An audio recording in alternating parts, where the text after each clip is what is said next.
नमस्कार। हम फिल्में देखते हैं और कई बार फिल्मों के और उनके डायलॉग्स के और उनके कैरेक्टर्स के दीवाने बन जाते हैं, उनके फैंस बन जाते हैं।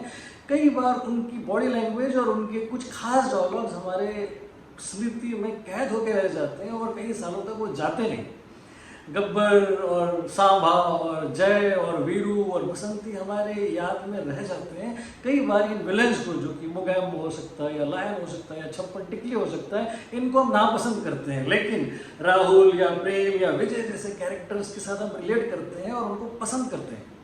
मुझे याद है जब बचपन में मैंने मुकद्दर का सिकंदर देखी थी, तब मैंने तय कर लिया था कि ज़िंदगी में कभी भी राखी की कोई भी फिल्म नहीं देखूंगा, क्योंकि उस फिल्म में वो अमिताभ बच्चन के बजाय विनोद खन्ना को चाहती। मैं अमिताभ बच्चन का बड़ा फ़ैन था। उसी तरीके से जब मैंने नाना पाटेकर का बहुत ही घिनौना रूप खूनी का देखा माफिजा साक्षीदार में, उसके बाद से मैं नाना के नाम से खौफ खाने लग गया था।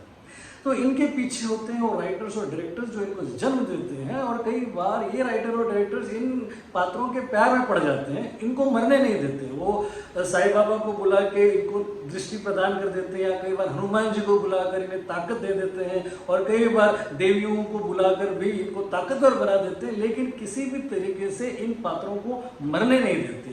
ये जो प्यार डायरेक्टर राइटर का पात्रों के बीच का है, ये प्यार कुछ ज़्यादा ही हमारे देश के सिनेमा में है, जो कि बड़ी अजीब सी बात है।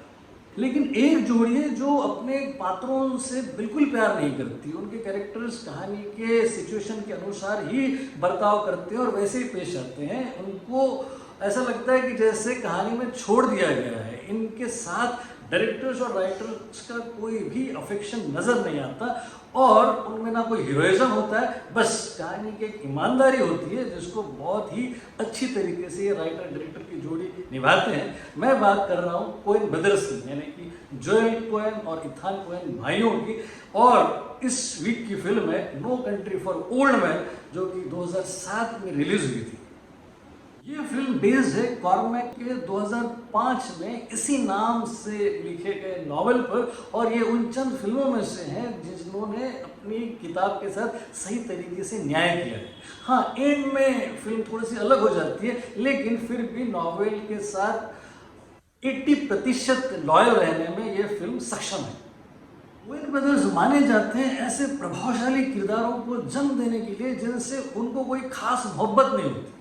अगर आप उनकी फिल्में उठाकर देख लो तो 1996 की फार्गो, 1998 की द बिग लेबॉस्की, या 2000 की O Brother Where Art Thou, जिसमें जॉर्ज क्लूनी थे, उसके बाद No Country for Old Man of course, और उसके बाद की भी Brad Pitt starrer Burn After Reading. अगर इन सारी फिल्मों को आप देख लो तो इन सारी फिल्मों में एक चीज़ कॉमन है, और वो है उनके पात्रों के साथ डिटैचमेंट। वही है strength No Country for Old Man की, जिसमें एक वॉर वेटरन है और उसको डेजर्ट में एक मुठभेड़ के दौरान कुछ लाशें मिली है, और उसको मिला है एक ऐसा ब्रीफकेस जिसमें $2 मिलियन है। उसको पकड़ने का जिम्मा दिया गया है एक कुख्यात हिटमैन को, जो कि टॉस उड़ा कर तय करता है सामने वाले की जिंदगी और मौत का फैसला। अब इनके बीच में है चूहे बिल्ली का खेल, और ये खेल इतना दिलचस्प है कि आपके रोंगटे खड़े हो जाएंगे। और इस चूहे बिल्ली के खेल में आप तय नहीं कर पाओगे कि इसमें हीरो कौन है। मतलब प्रोड्यूसर, डायरेक्टर, राइटर को किसी भी तरीके से किसी भी कैरेक्टर के साथ कोई अटैचमेंट ही नहीं है। मतलब आप फॉलो नहीं कर पाओगे कि किस को हीरो कहा जाए, कौन इन दोनों में हीरो है। इनके अलावा एक पैरेलल ट्रैक चल रहा है उस शहर के शेरिफ का, जो इस बात से नाराज है, इन दोनों को फॉलो भी कर रहा है, और इस बात से चिंतित है कि अच्छे और सच्चे लोग दुनिया में अब रहे ही नहीं। 122 मिनट की इस फिल्म में है गजब का स्टोरी टेलिंग का अंदाज, एक्टिंग, राइटिंग और स्टोरी टेलिंग किस तरीके से की जाती है उसकी एक केस स्टडी, और साथ ही साथ किस तरीके से प्रभावशाली कैरेक्टर्स आपकी स्मृति में रह जाते हैं और अंकित किए जाते हैं, इसकी है ये ज़बरदस्त मिसाल। 2007 में हमारी यहाँ की बेस्ट पिक्चर थी रंग दे बसंती, और हमारे बेस्ट एक्टर थे ऋतिक रोशन, और हमारे बेस्ट सपोर्टिंग एक्टर थे अभिषेक बच्चन। और उसी साल No Country for Old Man सारी दुनिया में 107 अवार्ड नॉमिनेशन में से 76 अवार्ड्स ले चुकी थी, और उन अवार्ड्स में से 4 एकेडमी अवार्ड्स थे। ये 4 एकेडमी अवार्ड्स थे best picture, best directors, best supporting actor और best adapted screen play. Adapted screen play यानी कि वो स्क्रीन प्ले जो किसी बुक पर बेस्ड हो। हमारे देश में ये कैटेगरी नहीं है। हम किसी बुक से फिल्म बना ले, या किसी कोरियन फिल्म से बना ले, या किसी हॉलीवुड फिल्म से बना ले, या हम किसी रीजनल फिल्म से बना ले, वो स्क्रीन प्ले ही होता है और स्क्रीन प्ले अवार्ड ही होता है।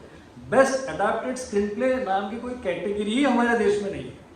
Anyway, No Country for Old Man में वॉर वेटरन का कैरेक्टर किया था जॉश ब्रॉलिन ने, जिन्होंने इस फिल्म के साथ स्टारडम पा लिया था। एक्चुअली ये कैरेक्टर पहले हीथ लेजर को मिलने वाला था, लेकिन वो डेट्स अकोमोडेट नहीं कर पाए और फिर जॉश ब्रॉलिन को लिया गया।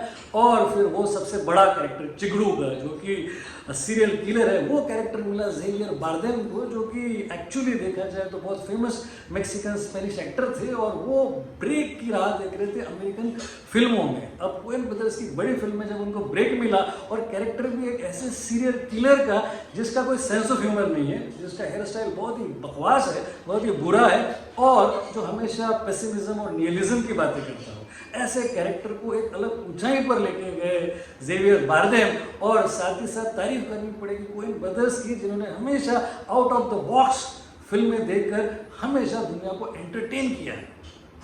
इस फिल्म को मैं इसलिए रिविजिट कर रहा हूँ क्योंकि मैं चाहता हूँ कि आप वाकिफ़ हो जाएं कोएन ब्रदर्स के काम से। ये राइटर डायरेक्टर भाइयों ने कमाल का, बहुत ही खूबसूरत आउट ऑफ द बॉक्स हमेशा काम किया है और हमेशा सोर्स मटेरियल के साथ न्याय किया है। वो कैरेक्टर्स या उनके प्यार में कभी नहीं पड़ते। कैमरा वर्क इस फिल्म का इतना ज़बरदस्त है जब वो क्लियर को फॉलो करता है, और साथ ही साथ आप भौचक के रह जाओगे इस टैलेंट को देखकर, जिसे कहते हैं ज़ेवियर बारदेम। मैं आपको सजेस्ट कर रहा हूँ कि ये फिल्म आप ज़रूर देखें। ये स्ट्रीम हो रही है जियो सिनेमाज में। सो रिविजिट द क्लासिक। एडियोस।